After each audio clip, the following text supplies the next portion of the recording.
আপনাদেরকে সরাসরি সংযুক্ত করেছি ঢাকা ১৫ সংসদীয় আসনের আদর্শ স্কুল মাঠ থেকে। সেখানে আপনারা দেখতে পাচ্ছেন যে পবিত্র ঈদুল ফিতর উপলক্ষে এই ঢাকা ১৫ সংসদীয় আসনের অসহায়, দুস্থ এবং স্বাবলম্বী নয় এমন মানুষের মাঝে কিন্তু ঈদের উপহার সামগ্রী হিসেবে ফুড প্যাকেট বিতরণ করা হবে। মূলত এটি বাংলাদেশ জামায়াত ইসলামের আমির ডক্টর শফিকুর রহমান তার নিজ সংসদীয় আসন এবং সংসদের প্রধান বিরোধী দলীয় নেতা হিসেবে কিন্তু তিনি নিযুক্ত হয়েছেন এবং তার এই সংসদীয় আসনে তার উদ্যোগে মূলত এই ঢাকা ১৫ সংসদীয় আসনের সাধারণ মানুষের মাঝে কিন্তু যে ফুড প্যাকেট সেটি বিতরণ করা হবে এবং আপনি দেখছেন যে সুশৃঙ্খলভাবে কিন্তু প্রতিটি চেয়ারে সারিবদ্ধভাবে যে ফুড প্যাকেট সেটি কিন্তু সাজানো রয়েছে এবং যারা আসলে এই উপহার সামগ্রী পাবেন তারাও কিন্তু ইতিমধ্যে এখানে উপস্থিত হয়েছেন এবং আজকের সকাল ঠিক ১১টায় বিরোধী দলীয় নেতা ডক্টর শফিকুর রহমান তিনি কিন্তু এখানে উপস্থিত হবেন এবং এই ফুড প্যাকেটগুলো আনুষ্ঠানিকভাবে এই ঢাকা ১৫ সংসদীয় আসনের যেই অসহায় মানুষ রয়েছে তাদের মাঝে কিন্তু উপহার হিসেবে এই ফুড প্যাকেটগুলো তিনি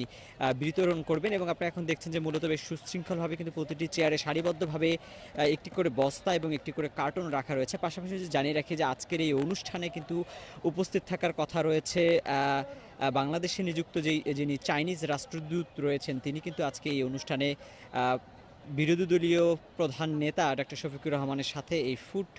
প্যাকেট বিতরণ অনুষ্ঠানে তিনি উপস্থিত থাকবেন এবং এই উপহার সামগ্রীগুলো কিন্তু তাদের মাঝে আসলে বিতরণ করবেন এই ঢাকা ১৫ সংসদীয় আসনের সাধারণ মানুষের মাঝে এবং আপনি নিশ্চয়ই দেখছেন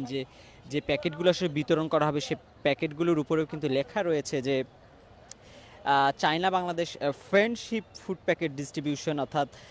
বাংলাদেশ এবং চায়নায় যে বন্ধুত্বপূর্ণ যেই সম্পর্কটি রয়েছে সেই সেই সম্পর্কের আদলে কিন্তু মূলত এই খাদ্য সামগ্রী বা উপহার সামগ্রী বা ফুড প্যাকেট যেটাই বলি না কেন সেটি আসলে বিতরণ করা হবে এবং এই কার্যক্রম সুশৃঙ্খল করার জন্য আমরা সকাল থেকেই দেখেছি যে জামায়াতের নিজস্ব স্বেচ্ছাসেবক এবং কর্মীরা যারা রয়েছেন তারা কিন্তু বেশ সুশৃঙ্খলভাবে এটি সাজানোর কাজ করছেন এবং এখনও কিন্তু বেশ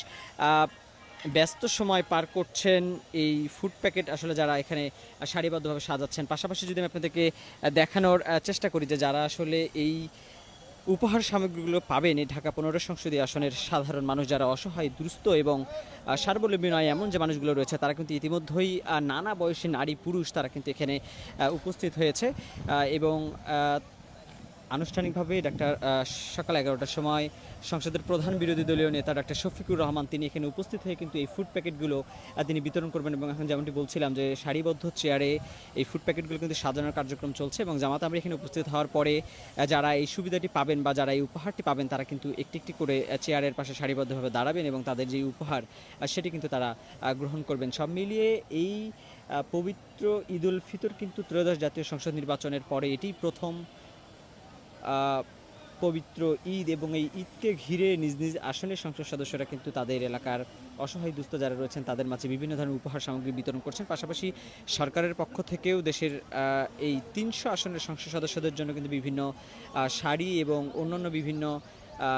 পোশাক কিন্তু বরাদ্দ দেওয়া হয়েছে যেগুলো বিতরণের জন্য। তবে এটি মূলত জামাতের আমির তার ব্যক্তিগত উদ্যোগে তিনি তার এই সংসদীয় আসনে চায়না বাংলাদেশ ফ্রেন্ডশিপ প্রকল্পের আওতায় কিন্তু এই ফুড প্যাকেট যেগুলো রয়েছে সেগুলি কিন্তু তিনি বিতরণ করবেন এবং যেমনটি দেখানোর চেষ্টা করছেন আপনারা দেখছেন যে সারিবদ্ধ আসলে এই বস্তাগুলির ভিতরে কিংবা এই কার্টনের ভিতরে কী রয়েছে সেটি কিন্তু আমরা এখনও জানি না। তবে জামাতের নেতাকর্মীরা যেমনটি বলছেন যে মূলত একটি ঈদ পালন করার জন্য একটি পরিবারের যে ধরনের খাদ্য সামগ্রীর প্রয়োজন পড়ে চাল ডাল থেকে শুরু করে তেল এবং অন্যান্য যেই নিত্য প্রয়োজনীয় পণ্য যেগুলোর প্রয়োজন পড়ে তার সব কিছুই কিন্তু জামাতের আমিরের দেয়া এই উপহার যেই ফুড প্যাকেট সেটির ভিতরে রয়েছে এবং আমি যদি চারপাশে আপনাদেরকে দেখানোর চেষ্টা করি যে আপনারা দেখছেন যে ইতিমধ্যে কিন্তু স্টেজ সহ সকল ব্যবস্থাপনা কিন্তু ইতিমধ্যে শেষ হয়েছে এবং ঠিক সকাল ১১টায় জামাতের আমির এবং সংসদের প্রধান বিরোধী দলীয় নেতা ডক্টর শফিকুর রহমান তিনি কিন্তু এখানে উপস্থিত হবেন। পাশাপাশি বাংলাদেশে নিযুক্ত চায়নার যিনি রাষ্ট্রদূত রয়েছেন তারও কিন্তু এখানে উপস্থিত হওয়ার কথা রয়েছে। আমরা কিন্তু সেই দৃশ্য আপনাদেরকে সরাসরি দেখানোর চেষ্টা করছেন। দর্শক, এখানকার নতুন কোন আপডেট নিয়ে আবার আপনাদেরকে যুক্ত করবো সে বন্ধু নয়, সাথেই থাকবেন।